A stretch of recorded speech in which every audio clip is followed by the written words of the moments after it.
All right, thanks, Diana, and welcome everyone for the session 2 of our RPA Summer School in 2022. First, I want to say thank you for joining us today. Really excited to be running this program, and hopefully through the next hour and a half, we'll be able to give you some good examples on how to use automation and bring value to your day-to-day lives.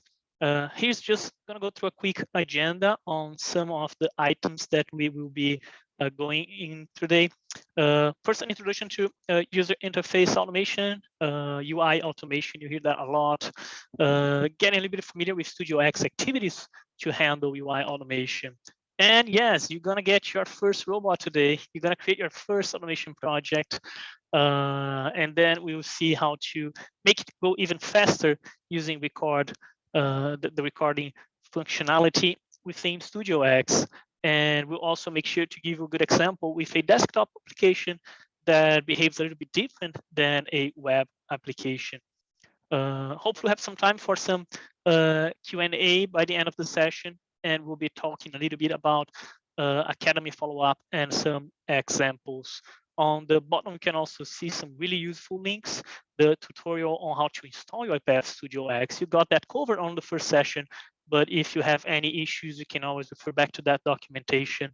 And there's also some practice exercises. If you want to follow along, you can go and download it right now to have those ready for when we get that walkthrough. So hopefully through this session, following that agenda, you will be able to understand the concepts of what is user interface automation and what are the steps required to make that all work well for you as you document your processes, map them, and create that automation.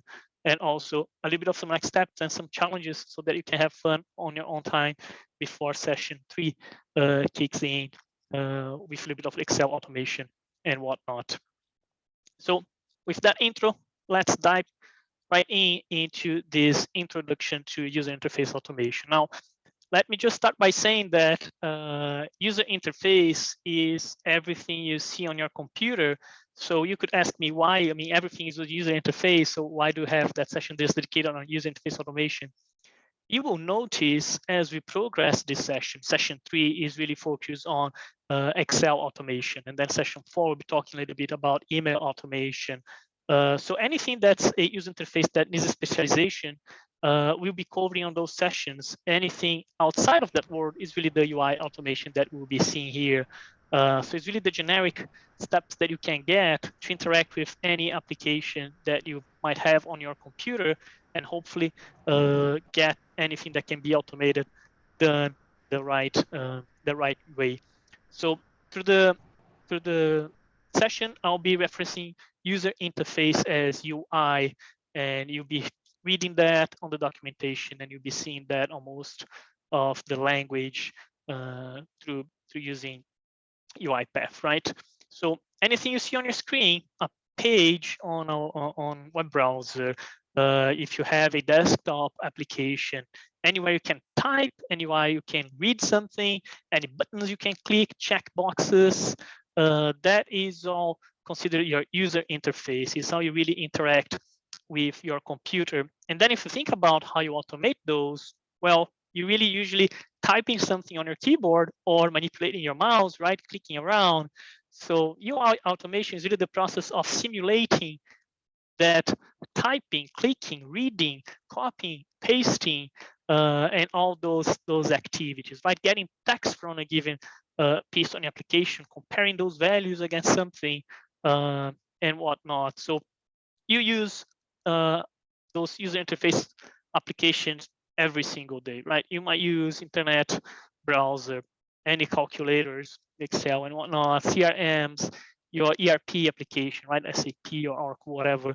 So the idea on having UiPath help you automating work being done with those applications is where your automation sits and helps us to understand.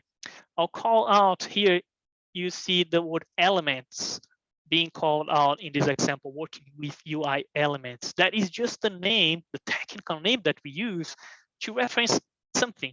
So an element could be a button. An element could be a text box where you type your name when you're filling up a form. So as you see that element word into the documentation, into UiPath StudioX, just think on that on a way to make that agnostic to anything that could be on your screen that you'll be interacting with. The element usually has some properties, right? So if it is a checkbox, it could be checked or unchecked. So you see that some of those properties are the things that you're going to interact with when you're making decision on your automation. You might be filling up a given form and you have to do that 10 times a day. Let's say you receive 3 email when you have to fill those forms in that UI. So you can teach your automation, teach your robot to make those decisions. And okay, click here to checkbox that. We will reference that checkbox activity as a element on the screen. So might sound a little bit too technical, but you see that is super easy to get to know your elements and find them on your screen, figure out what you can do with them, and build your automation. So let's get familiar a little bit with the activities that are built in StudioX for UI automation. So I like to think on activity on an action that UiPath has already thought about that you usually do with any of those elements in the screen. So the way we look in StudioX and the way that we think about those activities is really around how can I input something and how can I get something out of that application. So you see some activities that are input activities, some other activities that are output activities.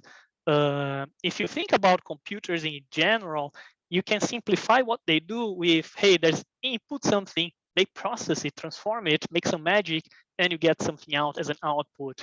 And that's really, in a really high level, how computer software works, and that's what UiPath can simulate and can interact with as you are going through your automation steps to do some of those activities. So usually those activities, those actions, they'll have a verb like type into something, select something, check something, right? Or get the text out of that, get that URL. So is that action that allows you then to interact with a given element as you are working with. And it's really important to tell the automation which application you're interacting with.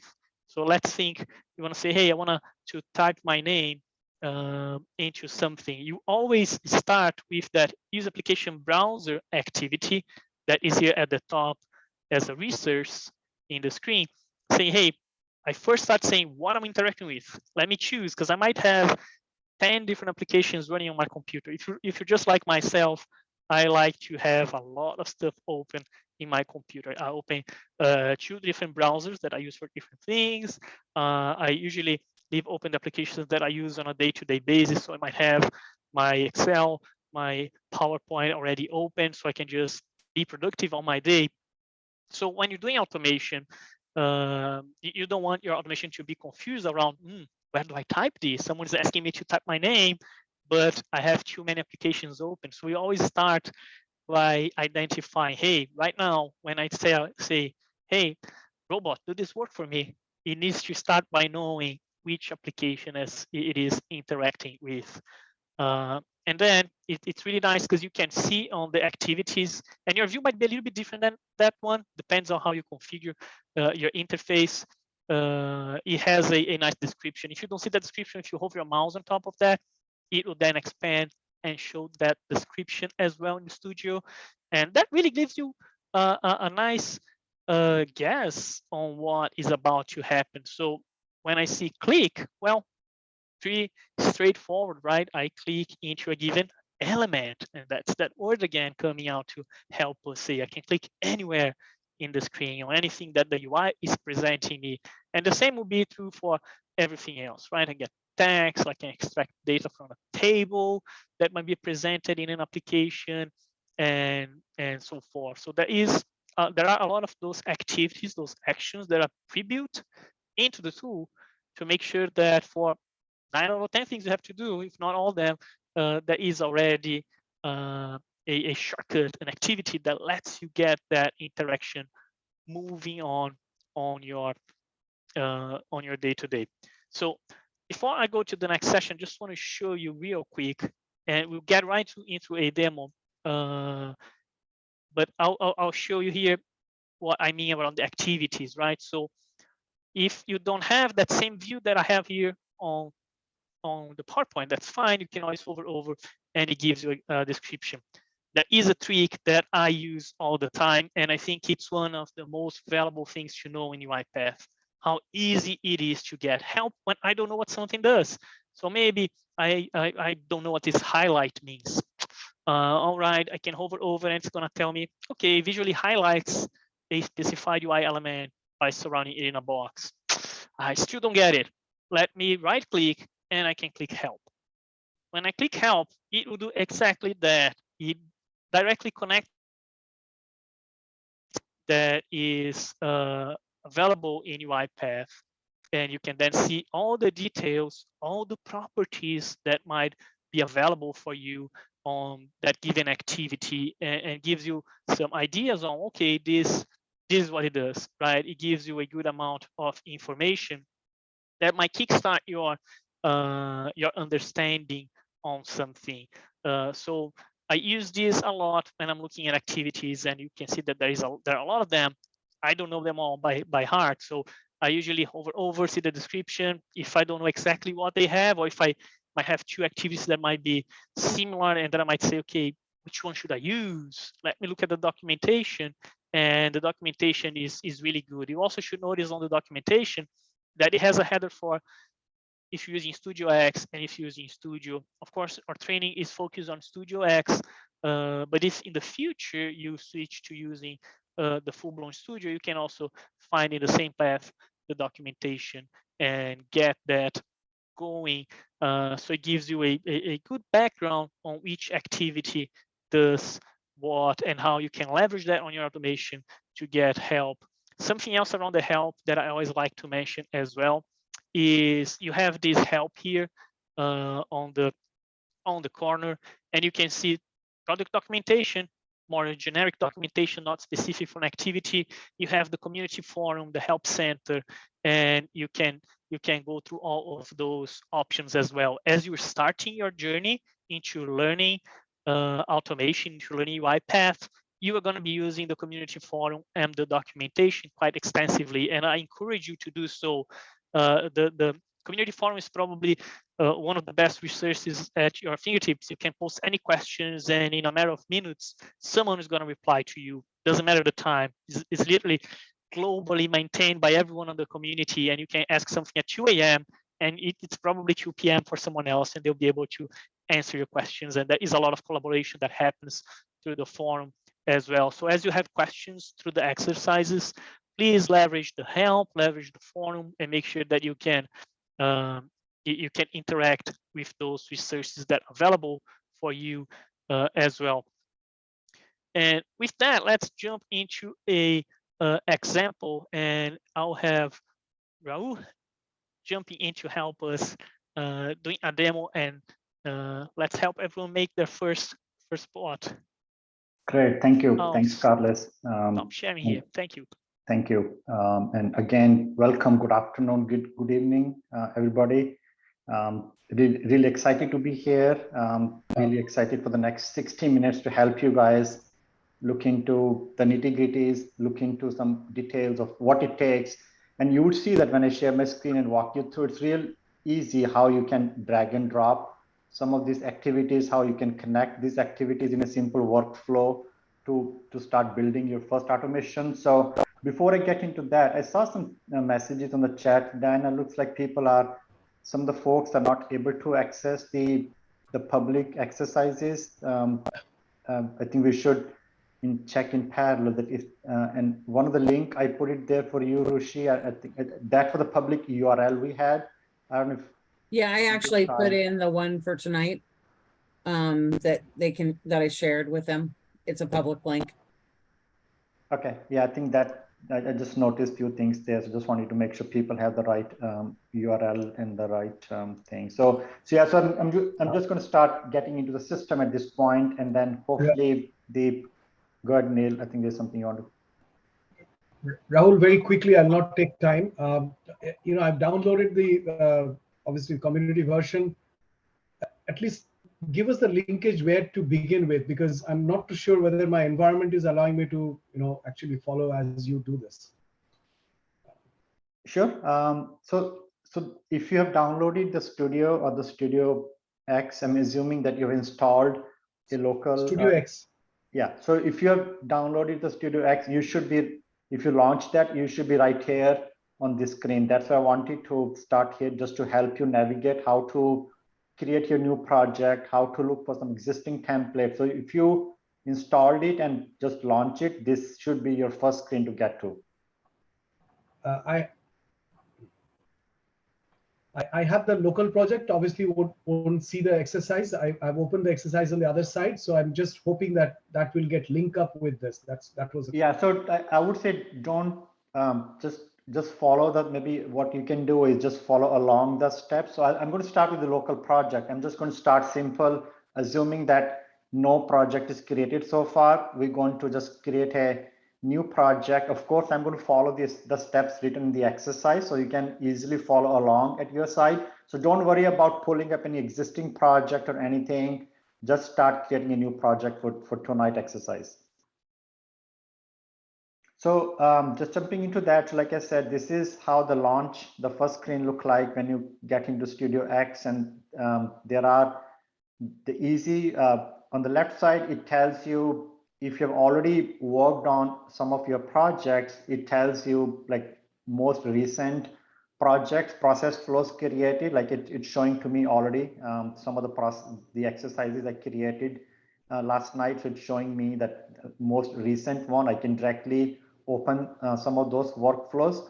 Or on the right side, it tells you if you are to create a new project, you can start with a blank task and then you can start building your own workflow.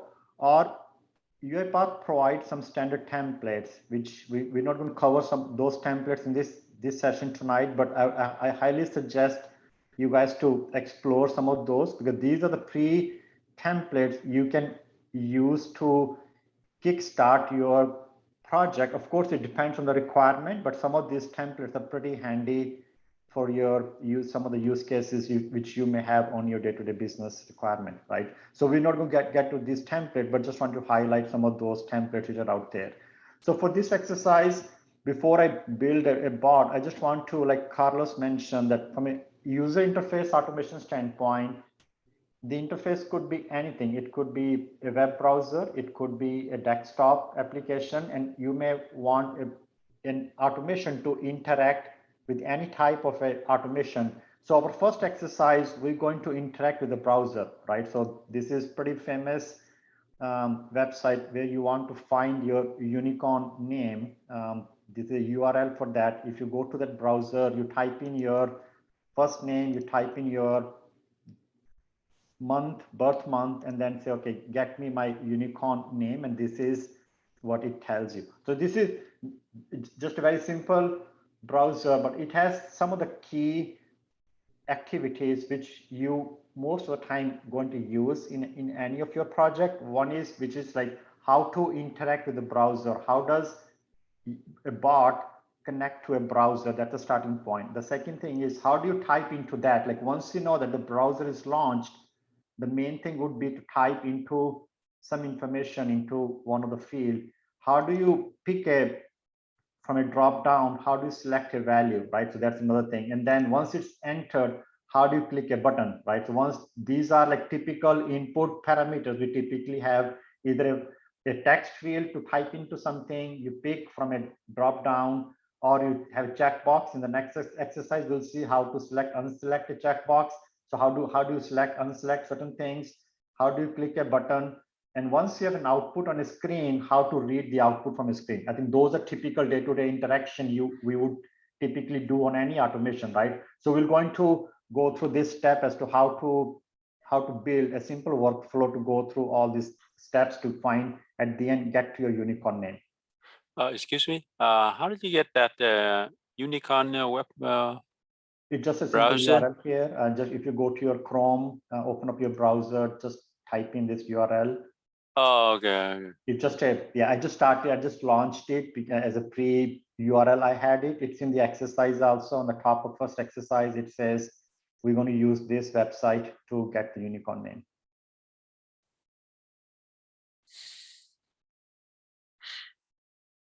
Okay. All right, I'm going to switch back to the StudioX here, and then I'm going to start creating something called blank task. One thing which I highly suggest is, as any other programming or any other software piece, that organize the folders. Where do you want to save your workflow? And I think that's where it asks you the location where you want to going to save this process, and also the name of the process, right? So I'm going to pick a specific project. Its location, like I created 3 dummy folders just for tonight exercise. So I'm going to save my first exercise under this folder called RPA Summer Exercise 1. I'm going to call it Unicorn Name RPA Summer 1, right? So that's just the location where the process is going to be saved, and the name of the process. Like, click on create.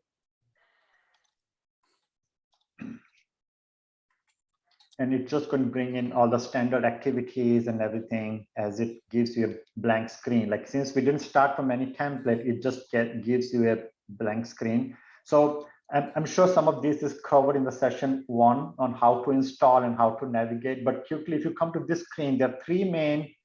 This screen is into 3 sections, right? The left side is all the activities, like how Carlos was showing that when you build your workflow, the activities that UiPath provide, the standard activities, you're going to use these activities, and they're categorized into the different categories. So all the app related categories, activities are grouped under app, web. Anything related to CSV files is categorized, grouped under CSV. Excel related activities, read Excel, delete row, delete sheet, all the Excel related activities are grouped under Excel. So this is all the, so this is a crux for the entire build, right? So you're going to most part spend your time, majority of your time in this section to find which activity you're going to use to connect and build your workflow. So that's everything happening on the lower left section.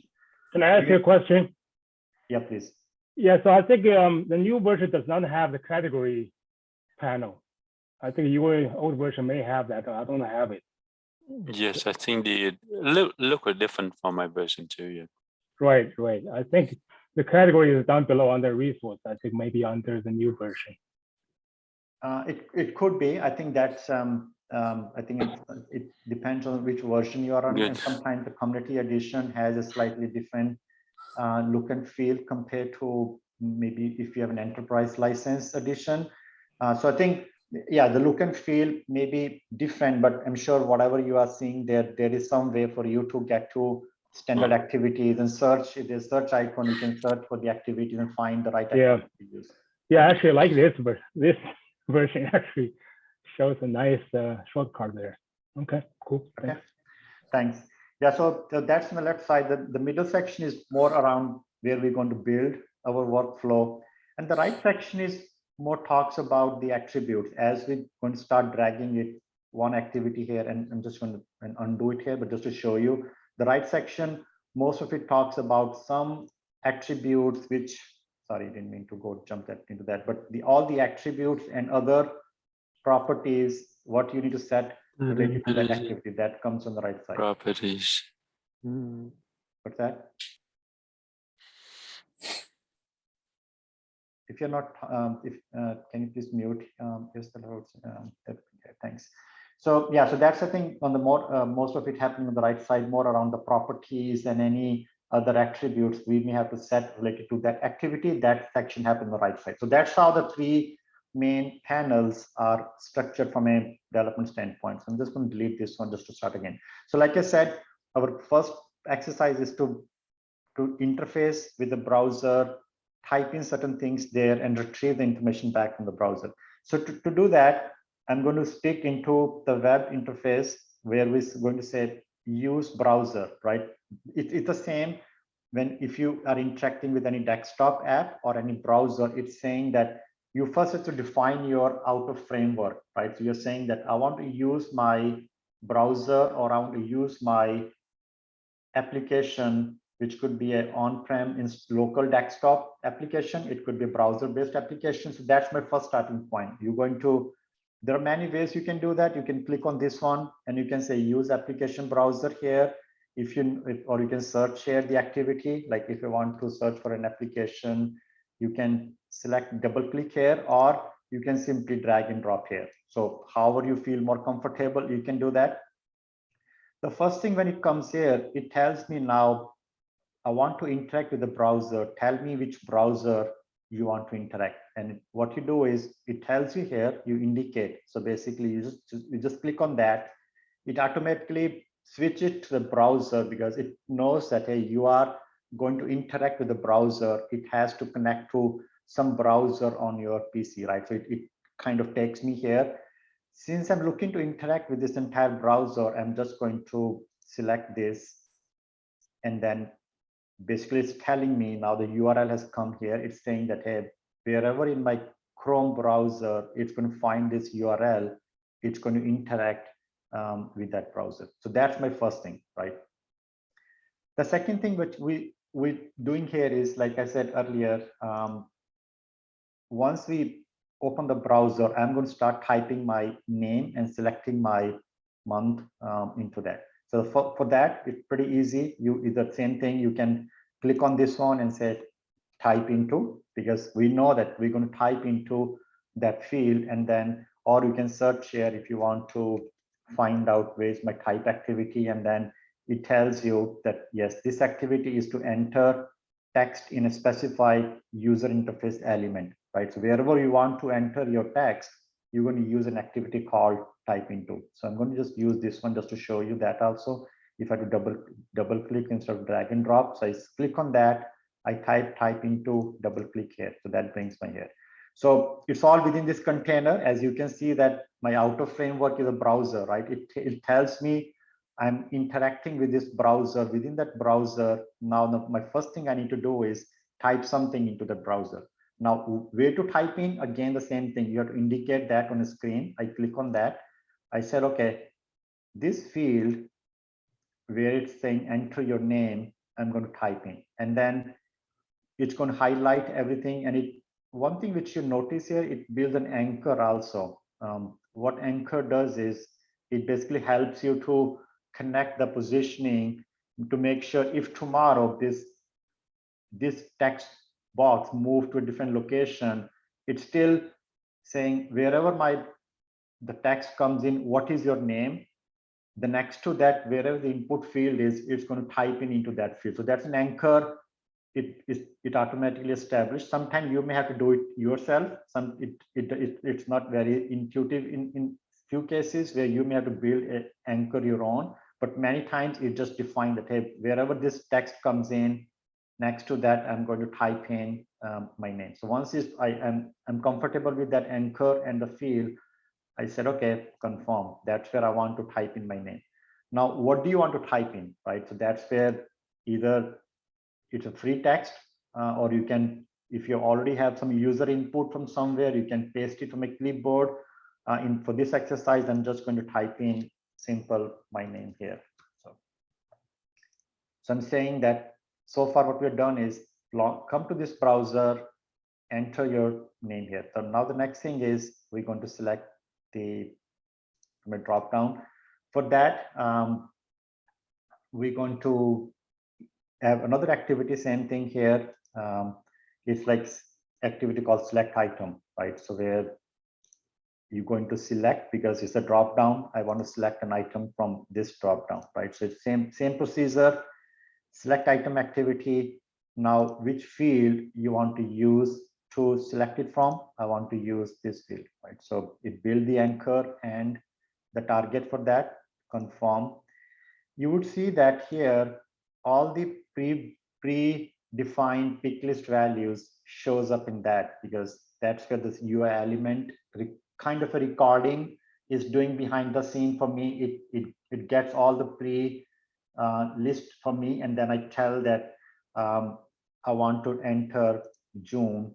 Again, this could be dynamic, because in a real life situation, you're not hard coding your name and your month, you're asking somebody to provide your input and then accordingly feed that input here. You can do that also, but for just to show you the property, how you can pick list something, I'm just going to stick to that just to pick, let's say January, right? So now we entered the name, we selected the month also. Now the next thing is just to click this button so that it can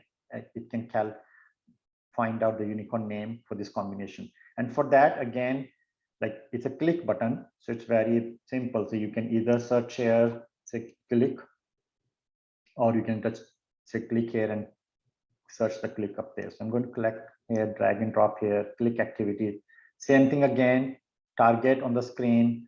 So select this one, and I want to click this button, right? Confirm there. So now that my input parameter is done. So I entered my name, I selected my month, I entered the click. Now I need to, like if I kind of entered this, now I need to read this guy, the information which it's generating, and then bring it back to me and and then display somewhere, right? That's my final result getting back from the browser. So for that, very similar to what we want to do, we want to get text, right? We want to get the text from the screen and then display as a log message. So the activity you would do is called get text. So if I click on get text, same thing again, indicate target on the screen. I want to get that, but then if you keep in mind, it did not, if you look at here, it did not define the anchor for me, but I want to make sure that it picks the right text for me. It doesn't pick month or anything. So I'm saying that this is my target, but anchor it to right below where it says, this is your unicorn name. I'm going to select that. So it establishes an anchor for me that, hey, wherever this text comes in, right below that, what you find here, get that text. Don't read my name or my month, just this text right below this anchor is what I'm looking to get from this browser. So I establish my anchor, I establish my target, I confirm it. Now the only thing you have to do is save as, like how typically we do. I retrieve my text, but I need to save it somewhere into my local variable so I can use it later in my workflow, right? There are a couple of things you can do here. You can either say copy to clipboard, and then later I can retrieve from the clipboard, or you can just say save for later use as a variable. So I'm going to save it locally as a local variable called like my unicorn something. So I saved that into a local variable called my unicorn.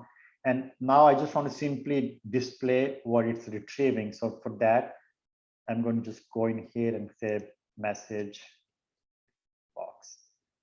I'm just going to simply output that to me as to what I got here. And then now in the message box, what do you want to display, right? Again, the multi values here, like paste. If I have selected copy into clipboard, in this case, then I would say paste from clipboard. But since I selected saved, I saved as a local variable, I would say used saved value. I called it as my unicorn.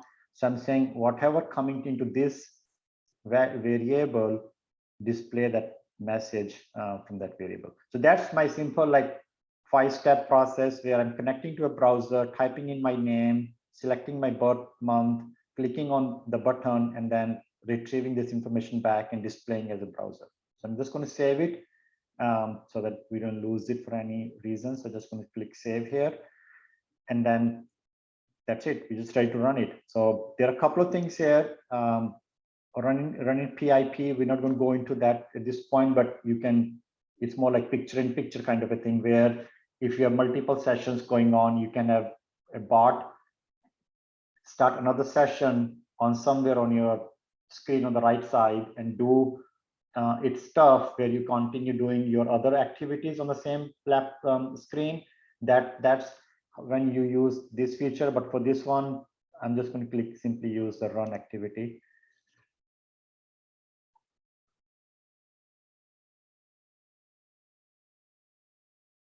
And that's it. So you see that it typed in that, it typed in the month, and then it get the information, printed that as a message box to me into the message box for me. So that's how the very easy UI interaction, UI automation, like most of it, if you see, there's no coding. We didn't do any true programming. We just connected the right activities to build the workflow.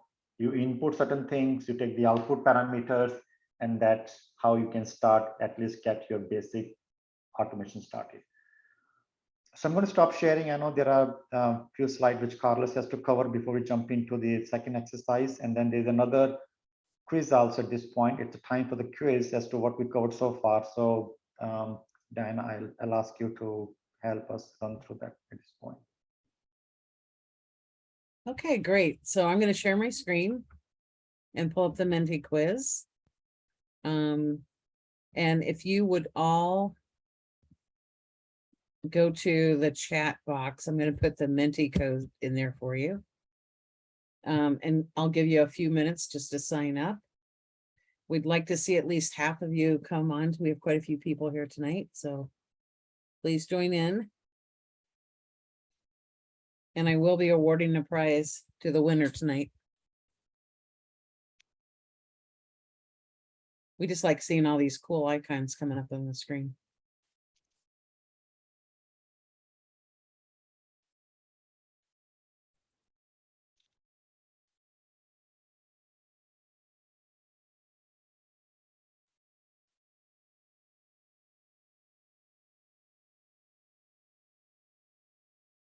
This is awesome. Thank you guys for participating.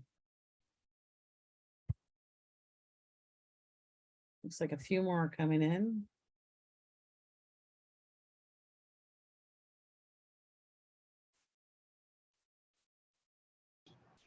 My laptop did not allow me to get to Menti. Sorry. Yeah, you still have a minute. Let me know when you're done.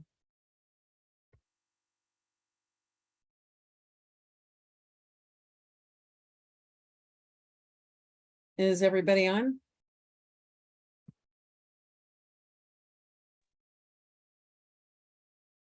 Just hold on. Okay.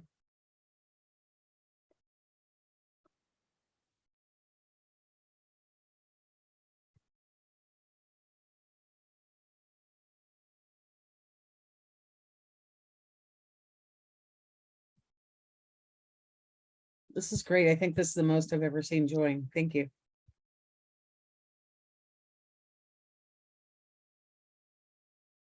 You guys ready? I think so. I think we can. Okay, here we go. Okay, so you have to answer fast to get more points. Which StudioX activity can be used to enter text values in a text box?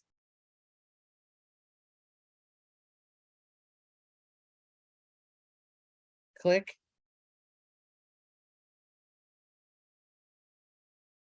Type intro, get text, or hover. Well, that was a hard one. So we got 46 who got it right. Damn it. Let's see who's in the lead here on the leaderboard.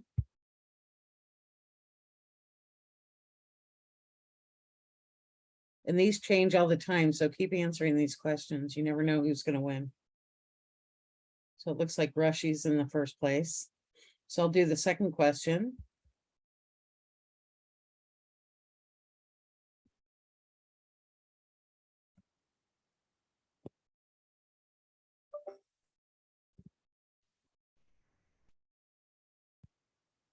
Which StudioX activity can be used to uncheck a checkbox? Dan, I don't think we have covered this topic yet. This was after the second exercise. Okay, we can hold here then. Let's hold it because we haven't covered this activity yet. So we're going to talk in the second exercise. So great.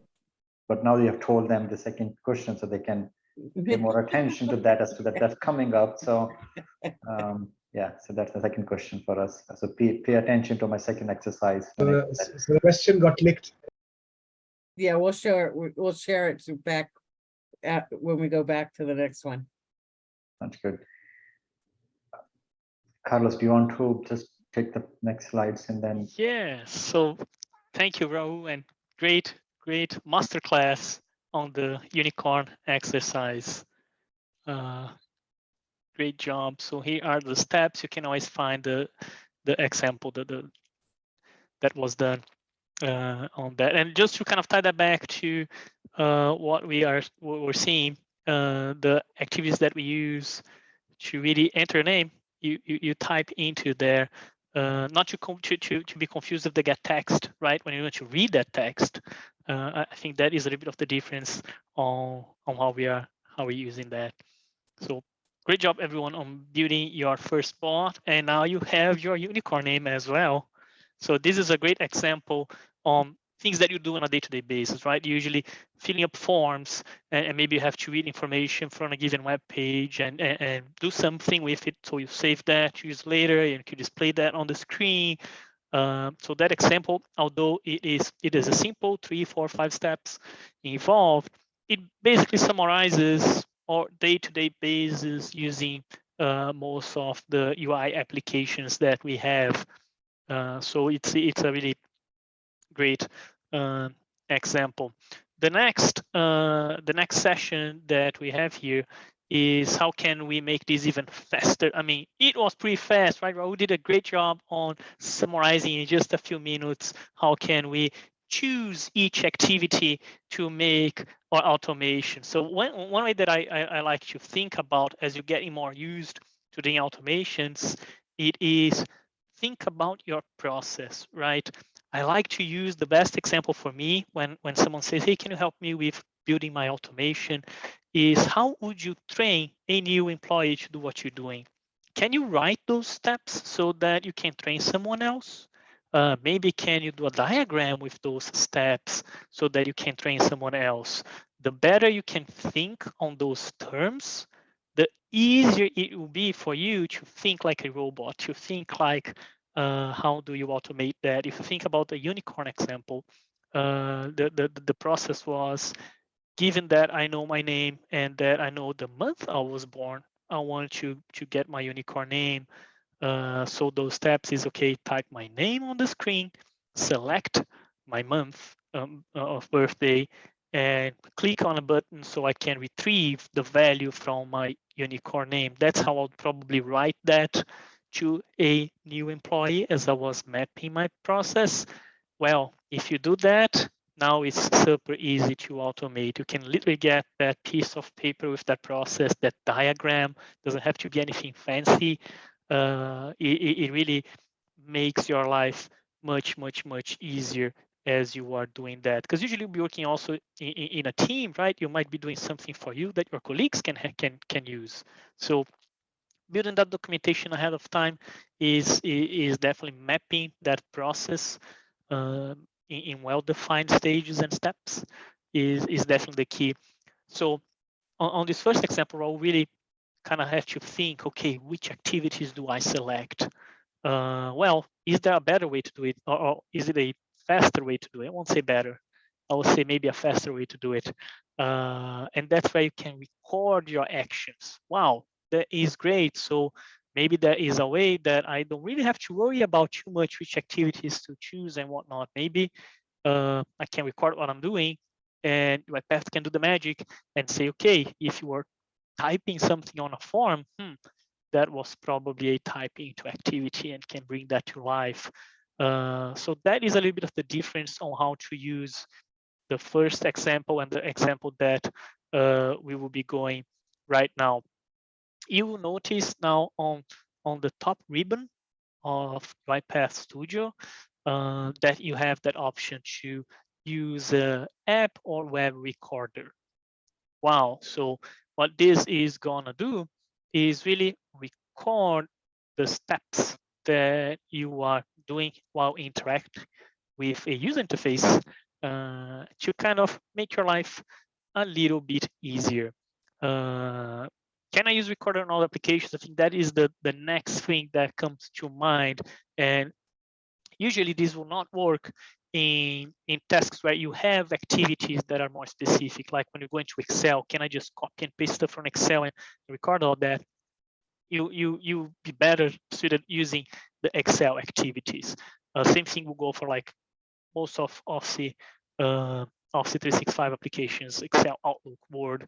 and email automation and things like that, because usually there is a little bit more granularity that is required to make a good decision on which cell we're gonna copy or which value you're gonna search on a spreadsheet, things like that.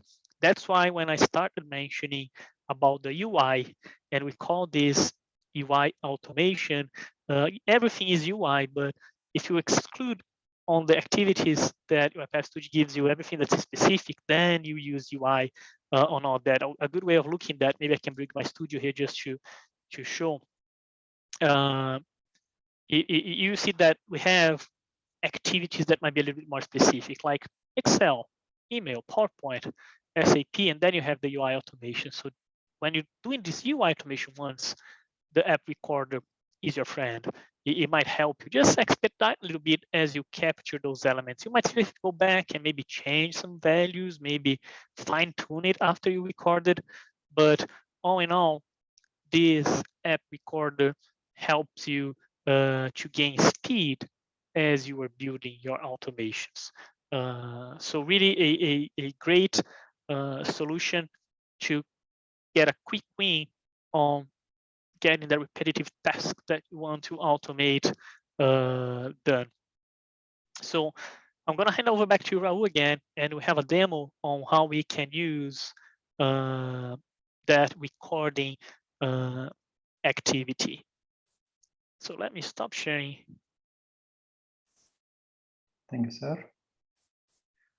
All right, we're back to, and I saw some messages. I know, Rishi, you mentioned that you don't see the recording button. So it could be an version thing, which as far as I know, I think even the prior versions had the recording option, but it could be named something different at that time. So you may want to just check to upgrade it to one of the latest out there on the community. But I'm just going to, yeah, I think that's what I would suggest at this point, to say if you want to upgrade your version to one of the latest out there. But it should be in one or the other. It should have some recording option on your screen, right, on your StudioX. So yeah, so we're going to very similar to what we just did with the unicorn name. So I'm going to use another browser, and then I saw, Rishi, your question on how do you capture the URL name. I'll show you again how did I get the URL name when I did the recording for the browser thing. So this is my second URL. We're going to use it. So this is called like rpasamples.com/password generator, the one which we're going to use tonight. It's very similar concept as what we did for the unicorn. The variation in this one is how do you check uncheck certain things? How do you, if you want to take it and copy? So basically the way it works is, and I think it's pretty cool website. If I may use it for my own password thing, like sometimes I struggle, like how do you use all these combinations? So if you want to say, okay, I want 12, my length should be 12, and then it should have at least one uppercase, one lowercase, one number, and may or may not have symbols. And then it basically tells you, gives you some password thing, and then you can either refresh it to generate new one, or you can just copy that into clipboard. So we're going to use this as our exercise today. So very similar. So but the only variation is we're going to use the recording tool. How to, it's a very similar steps where you type into click activity. So that's one way of doing it. But then there's another way is if you use the recording tool, it captures all those steps for you wherever the recording works. So we're going to use that procedure for this automation. Very similar. Start with a blank task here. Again, I'm going to choose my folders here. Second exercise, and then call it something like password generator using recording.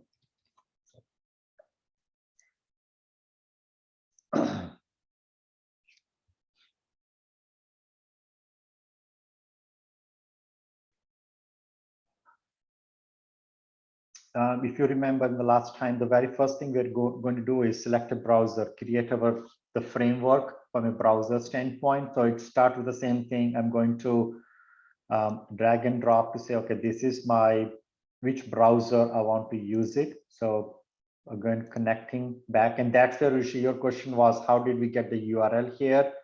When we indicate a URL, a browser page, like here, the activity also brings in the URL into that. If you don't want to do that, you can also manually type in. If you know the URL, you can just type in this URL here in the text box. Also, if you want to change it to my unicorn, I can just change it to my unicorn URL here. But if you are using an indicate icon, basically selecting a browser, it brings in the URL from the browser into this activity.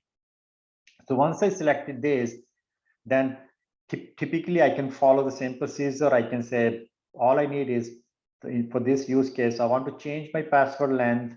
I want to uncheck one of these boxes, which is symbol box. I think default, it comes with a symbol checked in. So this is my default page. I want to change the length to, let's say, 12, and then uncheck my symbol and then copy that password. So I can very well follow the same procedure we did last time, but then instead of doing that, I'm just going to say start recording at this point, right? So this is the app recorder here.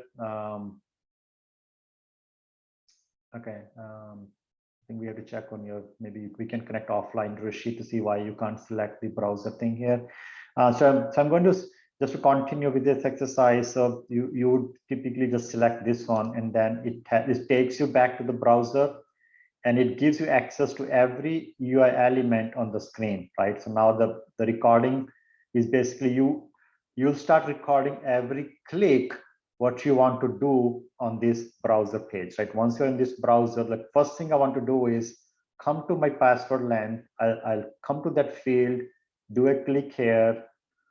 It's building all my anchor, very similar to what we did last time. Type into, it builds the anchor, it builds my target, and then it tells me what value you want to enter into that. Typically, there's something called empty field.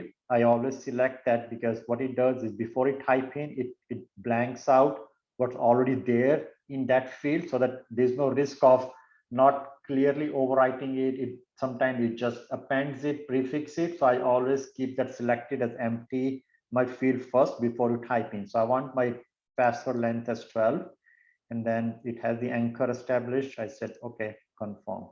So now the next thing I said is I want to unselect this thing. So there's the activity called check uncheck. You'll see that once I click on that, it will propose that activity. Right now on the screen, you can see that behind the scene, it's still picking up those activities. Like in this case, it picked up type into activity, right? The next thing I want to do is I want to check this. And then in the action, it tells you, what do you want to do? Do you want to check it? Do you want to uncheck it? Do you want to toggle between that? So in this case, since default is coming as checked, I'm saying that I uncheck it, right? So those are the only two things I was looking, but you can always uncheck or check other things here. But for this exercise, I just wanted to change the length. I wanted to uncheck my that. And then at the end, once my password is generated, I want to say copy that password into clipboard. So I'm just going to click that. It's just going to copy that into clipboard. So those are three simple things, which is I'm looking for this automation. Once I'm done with that, I'm good with all the recording steps done here. Type into, check, uncheck, copy into clipboard. Then I just say, okay, save and return to Studio. So I save on that. You see that it's very similar to our previous version. Type into activity, type 12, check, uncheck, what I wanted to uncheck, and then copy into clipboard, right? So I think it gave all that skeleton and all the activities which I needed to build that automation. I didn't have to drag and drop. Recording did everything for me. At the end, all I need now is just type some, since I've copied that into clipboard, we'll use the very similar what we did last time to say message box. So at this point, I'm just going to use a message box and say paste from clipboard, right? So we copied that information from clipboard, and then I'm just going to display that into a message box as paste from clipboard. So that completes our, again, save it. So I'm just going to go back and refresh this page so that it starts with what it had at 24 and symbol checked in, and then run my automation. So it's going to change my password length to 12, uncheck the symbol, copy into clipboard, and it tells me the message box, the output of that password, which is generated for me. So it's like at the end, it did the similar thing as the unicorn activity is, but it's two different variations, how you can speed up, how you can, again, to Carlos' point, not everything you can do through recording. So I think it's depends on the use case. Sometimes like Excel and some other, those applications doesn't easily go into recording side, but then that's where you can mix and match. It doesn't have to be full recording. It could be hybrid, where you can start something with the recording, and then you can add on your activities, or you can start with your activities and then do some recording. So you can play around, mix and match, however it makes it easy for you, and it depends on the use case you're looking to automate there. So with that, I know now it's time for again get back to Diana from a Q standpoint. One of the questions here. Quickly, a question that could this be used for like at the enterprise level where they do a lot of password resets for users? It could be. I think that's a good use case, I would say, Neil. I think where especially when you have to have very strong rules from your InfoSec standpoint as to how the complex the password has to be. I think it's definitely can be used in those cases to see if you want to have an end user or an enterprise at the server level. The automation works regardless of whether you are at the server or from a desktop standpoint. We can use it at any level, provided you have the access and everything to build and run that automation on that server or machine. Diana, back to you. I think we have. Okay, so quick one. Good evening. Could this be? Hello, can you hear me? Yes, we can hear you. Yeah, so could this be used in the banking sector, like running core banking applications? Thank you. In the banking, yes.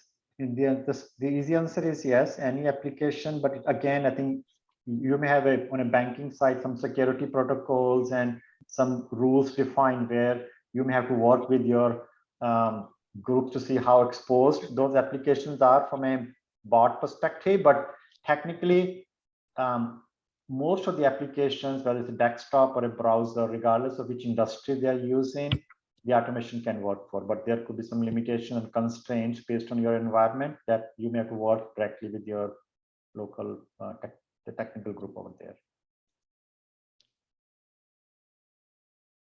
Okay, thank you. Sure, thanks. So Dan, I think we have two questions coming up now. Yeah, do you want to go through this question before I show who won? But it's which studio activity can be used to check and uncheck a box. So I think we got 50% right, but they didn't hear that. So I'm going to go ahead and show you who's leading.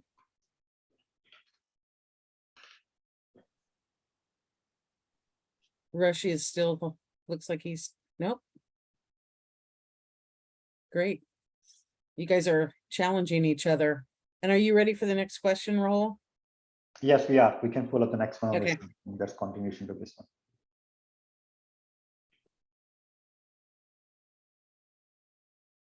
Which activity type is a type of output interaction?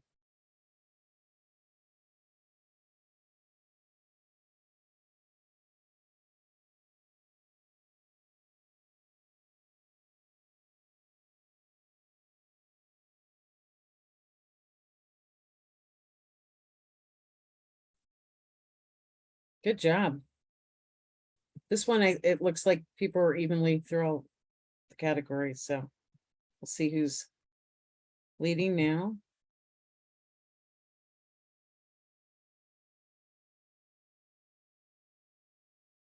All right.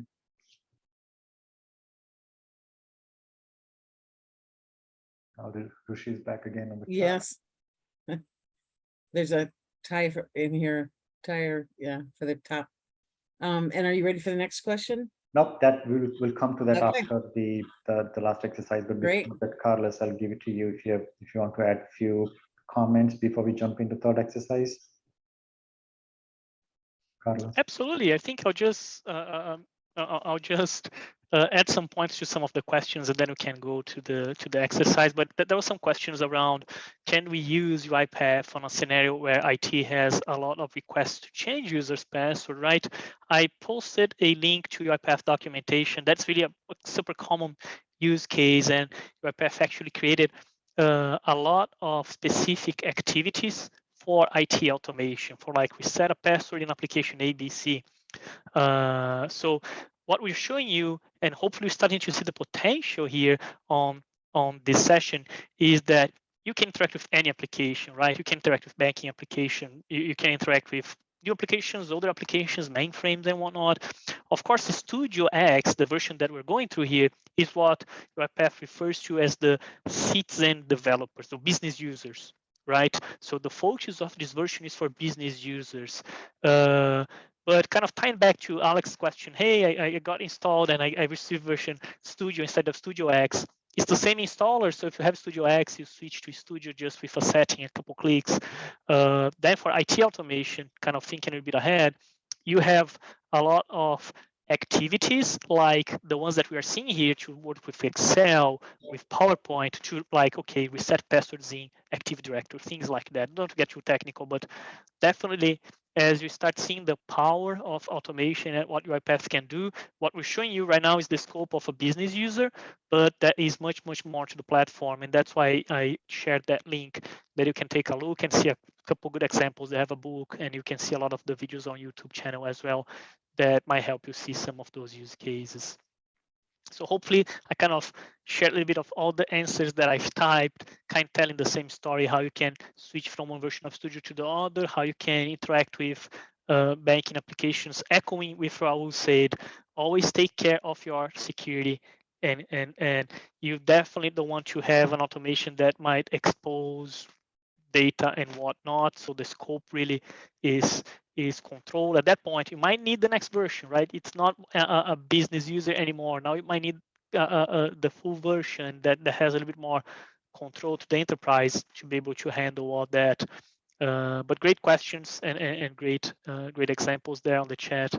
And with that, Raul, really, I think the next step is a really good demonstration on what I'll call legacy applications. Almost everything these days runs on the web. But let's say you have a client application, an old application that you click and open and interact.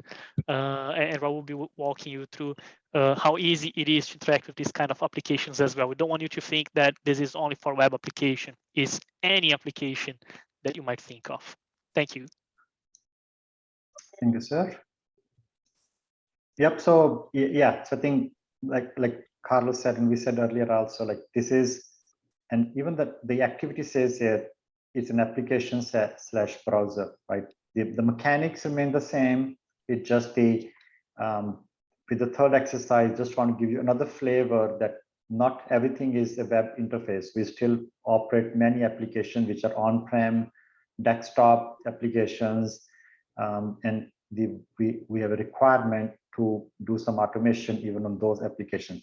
So there in the third exercise, if you have access to that, and you can check later also, there is a exe given to you guys, like just a simple the app which you can double click and just open up. So this is more like any typical desktop application, right? A screen look like it could be banking kind of a thing, or it could be a vendor invoicing, how you take it cash in, cash out kind of a thing.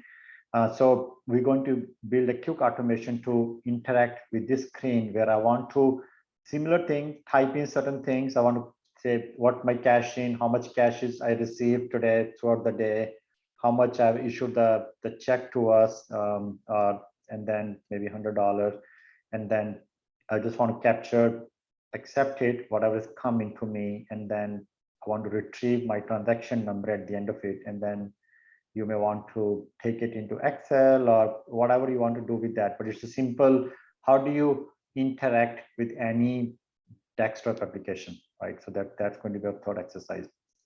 The starting point is very similar. Again, a blank task. I'm going to pick up again my third exercise folder and call it desktop application, and then create it. And I'm going to, for this one, switch back to the way of drag and drop so that you can just get more, again, another revision kind of a thing, how to, so I think it's very similar. The starting point in this case is, again, this main key activity is to select that as to which application/browser you want to use. So I'm going to click again on the indicate this and then switch back to this application, right? So you would see here a difference here, since it's an application or a browser, it kind of changed a little bit the input values for that application. One is, again, similar to the browser where it brought in the URL into that. In this case, it brought in the path where my application is installed on because I'm asking a bot to execute this exe also and then launch that application and then do some interaction with that application. So what it does is, once I selected that, it knows from the properties of this application where this app is installed. So it has brought in that full path into the application path here. So that's my starting point, very similar to the browser thing. Now the automation has connected it to the application. So that's my first thing. After that, now I said I want to type into these two fields. I want to accept this, click this button, and then I want to read this transaction. I think we did the same steps into our unicorn kind of a thing. We typed in, we click some button, and then we read the text value from the screen. So real quick, just simple typing to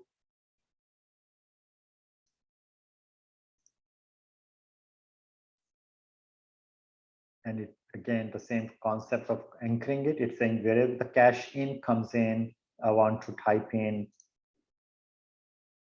some text here called maybe $1,000. So same thing again. You can either copy that. The other thing which you can do is you can copy paste here if you want to, or you can just again drag and drop here and say I want to type a second field here and confirm text here, maybe $200. That's it. I think we're just going to stick to this two type into. We can always go into many other fields, but for now, just in the interest of time, just stick to these two fields here, and then get to my click button. Click here. Click on the accept here. It builds the anchor and what I'm trying to build here, and then back to our earlier one we did, get text. Right. So I want to get my transaction number with this anchor, and then confirm that, and then let's put it on a clipboard for time being. We can save it for later use, or we can just put it into clipboard, and then I'm going to just keep it into clipboard here, and then use our typical the output box here, message box here, and then paste from clipboard. Right, so it's very same 4-step, 5-step process, but it's going to interact with an activity here, and then type into the values, and then get me the result for the transaction number there. Right? So, and then I'm going to close this app so that it can launch it, because I gave the full path here where it's going to come look for this application and then launch it and then start entering these values. So I'm just going to simple run it.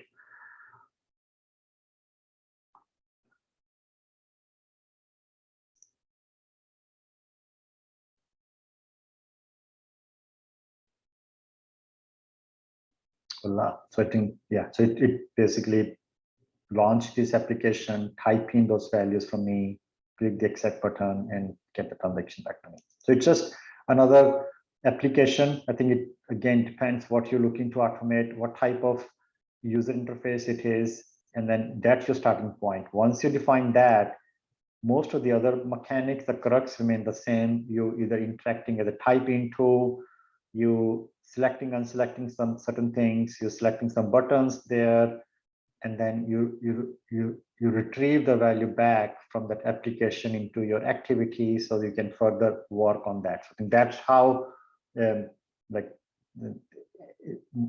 any interaction like you would start with, and then of course you can get to more advanced automation based on how the use cases could be, but at least this should give you a good starting point to start thinking about your use cases and see what type of automation you need and which activity to use. And then like if you want to send some notifications, you can send some emails also. You can take some transaction number into PowerPoint. If you're building a slide for somebody and you want to just retrieve that information from a website or an application and then copy that into a PowerPoint slide, you can also build that add text to slide, add new slide. So there are a lot of those day-to-day user interaction, which is now standard through these activities for you to automate.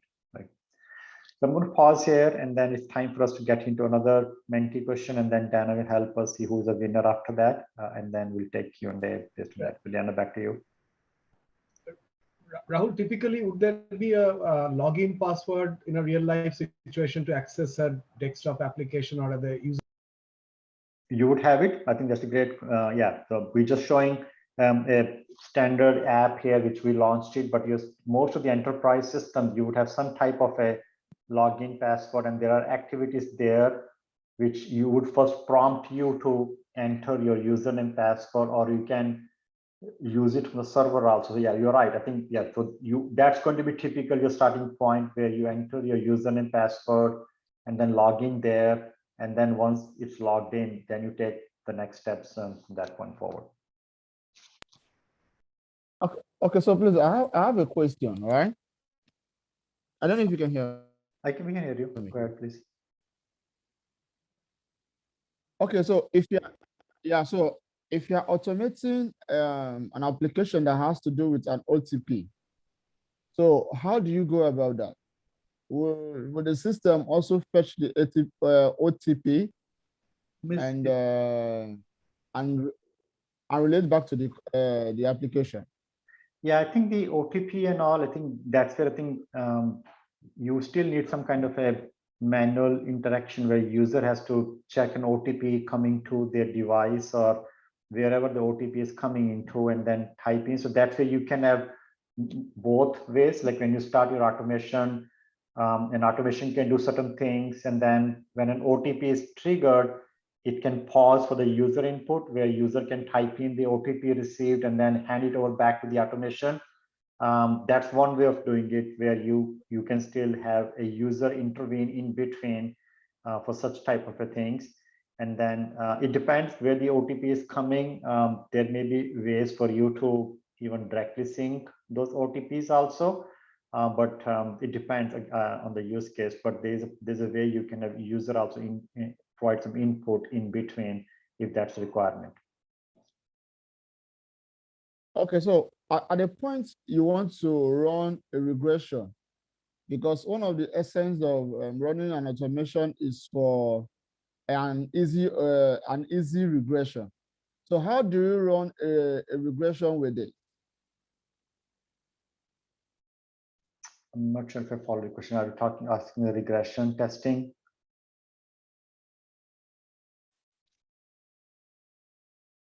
Yeah, I'm talking about regression testing.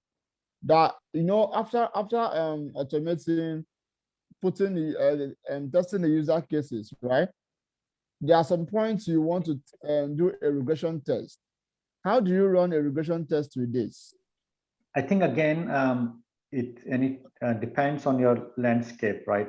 So I would expect typically you would have a dev system and a QA and a prod, and then you would define your use cases as to how broad your regression testing has to be, how broad your unit testing or a UAT has to be.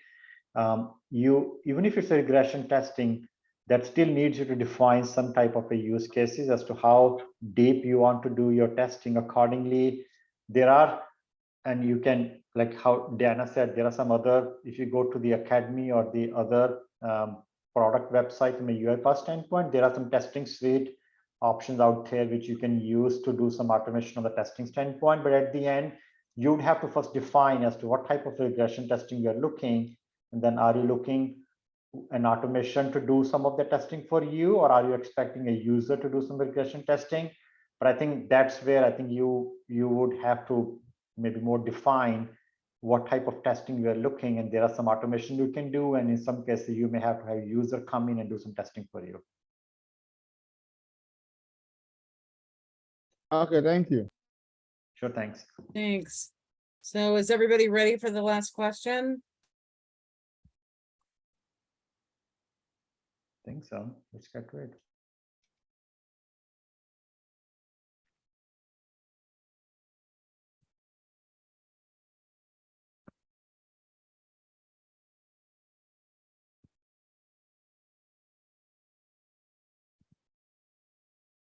It skipped.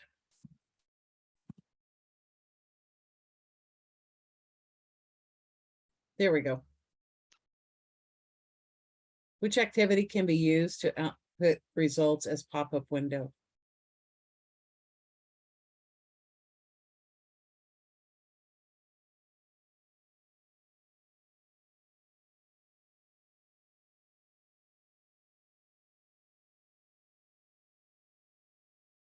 Great. So let's see who came in on top here.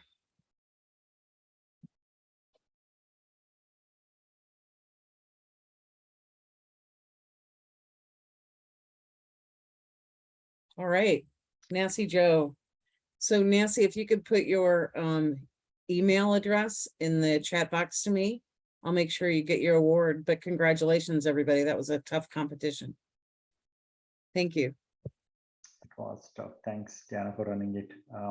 Yeah, I think that was kind of the end of our exercises and what we wanted to cover today. Carlos, any closing comment from your side?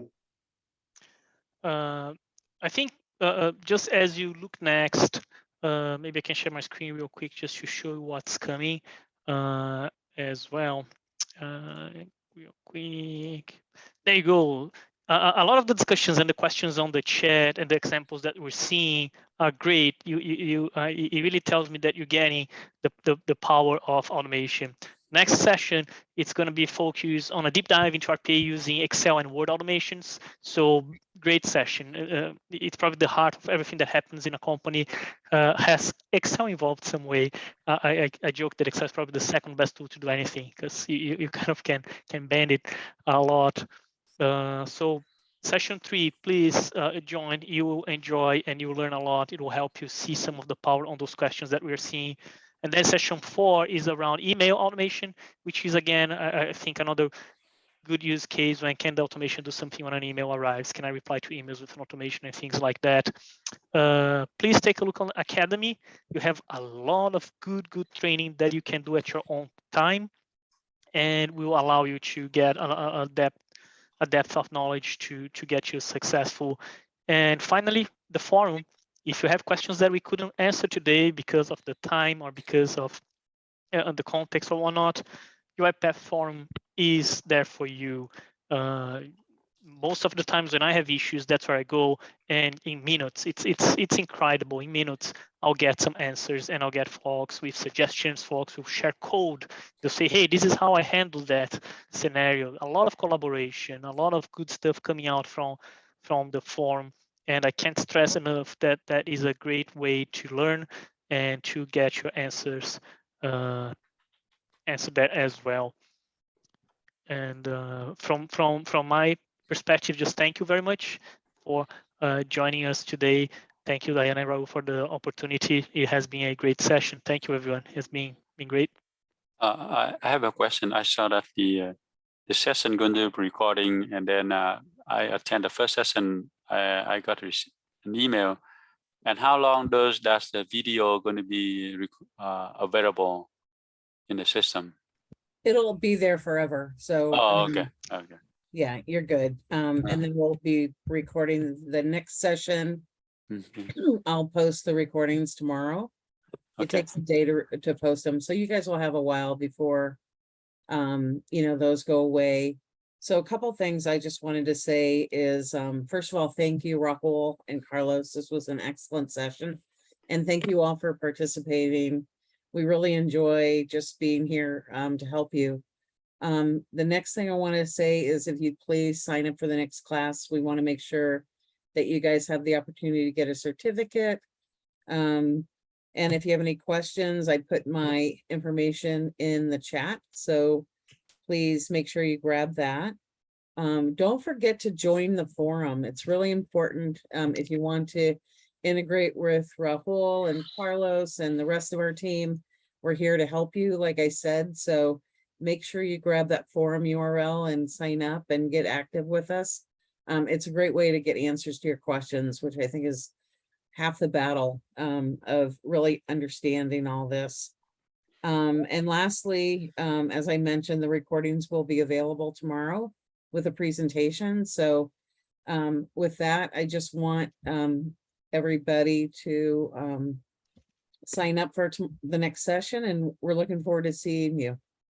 Yes, another question. Last time I tried to register for session 2 after the session 1 right away, but I couldn't find it, and then I have to wait for another day to register. It does maybe I did not go to the right place.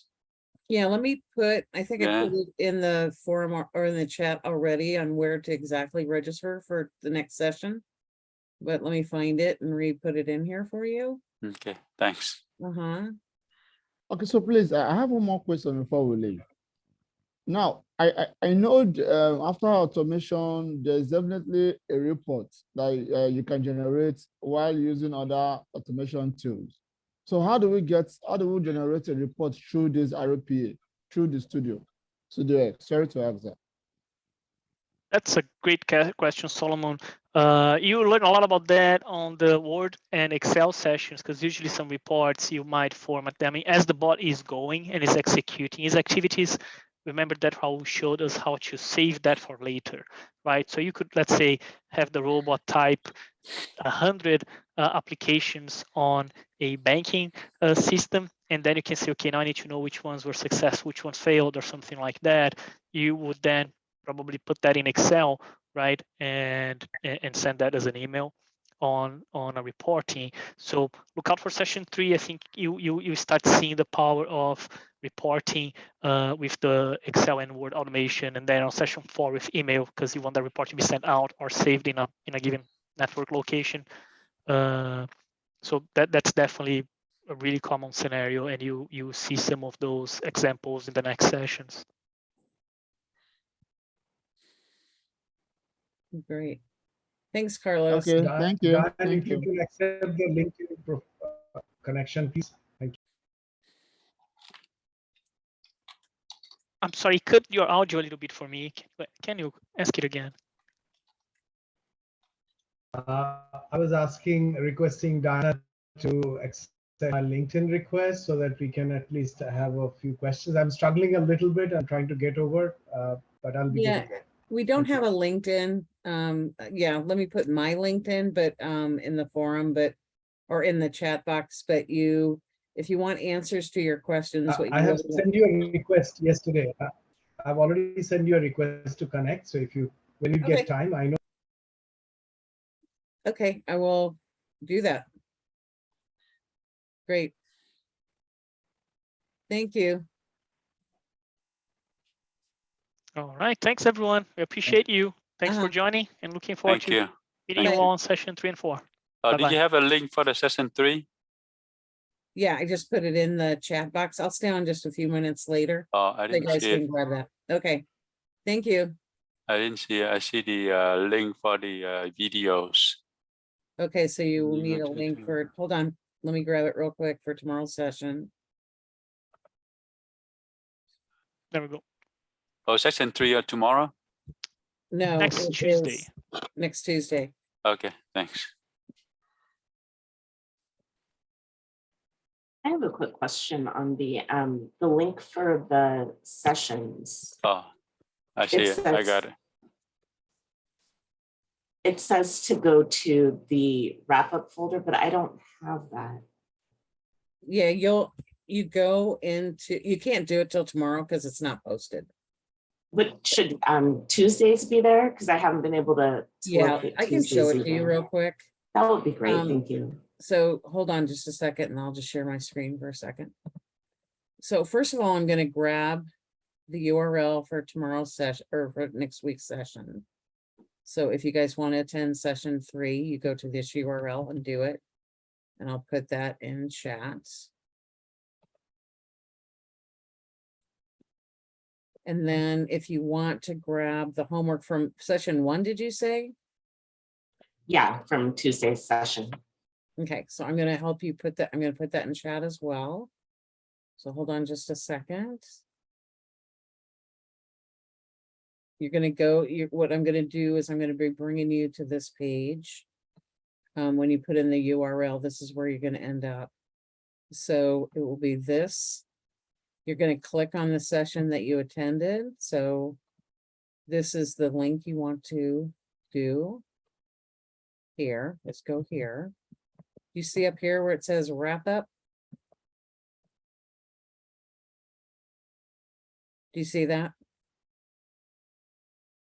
on my screen?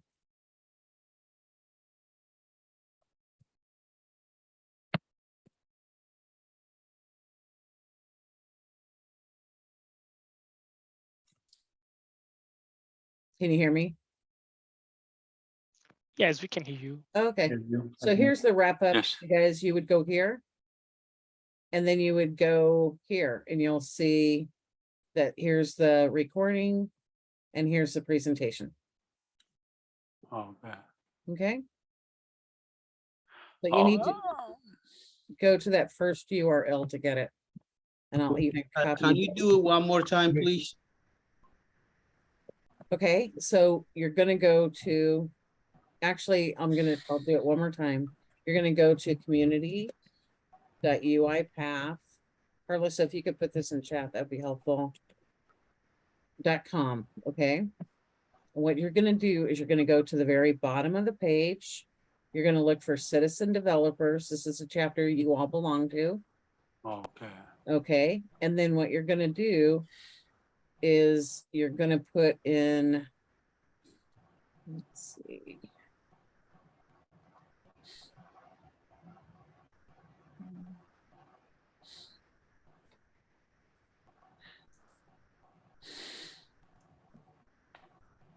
You're gonna go to the URL I just put in chat.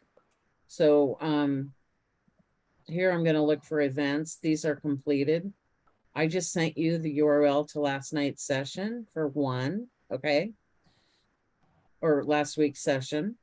You're going to come to this page, which is the URL I sent you, and you're gonna go to the wrap up tab. And when you click on that, you're gonna get access to the presentation and the recording, Okay. okay? Oh, I just click on the session 3 link and then it identify is Wednesday, August 10, which is the I'm from the East Coast of US. Yeah, It if is. you have any problems, you can just reach out to me and I can go through this with you. Oh, Yeah, so. and not Tuesday. It should be Tuesday, right? East Coast. Yeah, so if anybody has any, I'm putting my email. Yeah, I'm having just a slight, when I go to the link, I just don't have that part at the top. So when I go to the link, I've got the session 1 AMER kickoff, but it doesn't have the attendees edit forms. Yeah. I don't Okay. have any of that. If you have a few minutes tomorrow, do you want to just ping me? And I'll try to Sure. get on a call and we'll work it out. Okay, Okay, sounds good. Thank you. perfect. All right. Well, thanks, everybody. And we never have to go to the payment tab. That I hope so. Yeah. Okay, so quick one, right? Sorry, a friend of mine is asking, how often do you organize this summer class? And how often do you organize it? And what is the duration it takes to organize again? So we usually run it once a year, but we've had a lot of people request that we run this again. And so we may run this around the September timeframe or October. So again, everything evolves around this community.uipath.com, and you can always find our events at the bottom of the page. And then when you join the forum, you'll get announcements that will tell you this is happening or that's happening. So that announcement is really this huge community where we tell what's going on. You can meet with people, you can get your answers to any questions you have. So I think that's a vital part of this whole program, is just making sure that you're connected.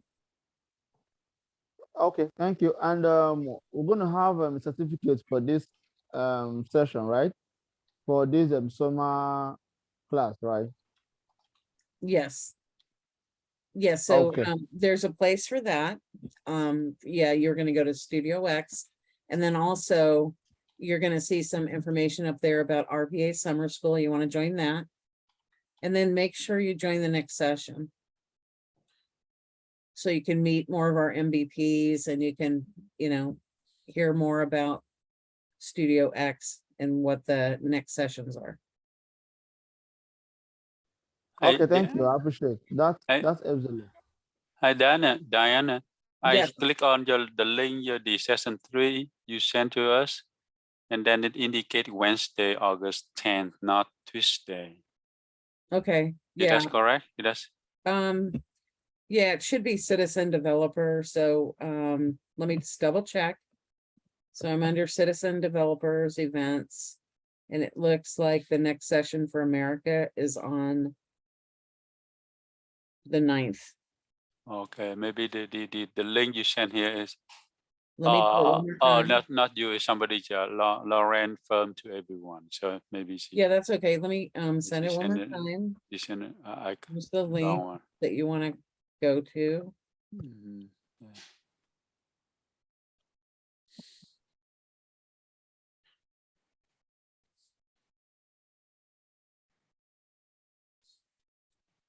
There you go. So just click on that. Okay, I got it. August 9th. Okay, thank you. Yeah. Yeah. Okay, I raised the right way. Yeah. Yeah. Okay, thank you. Have a nice day. Have a good Yeah, night. you guys too. Take Thanks. care. Thanks, Take care. everybody. Thanks. Uh-huh. Bye. Bye. Thank you. Bye-bye.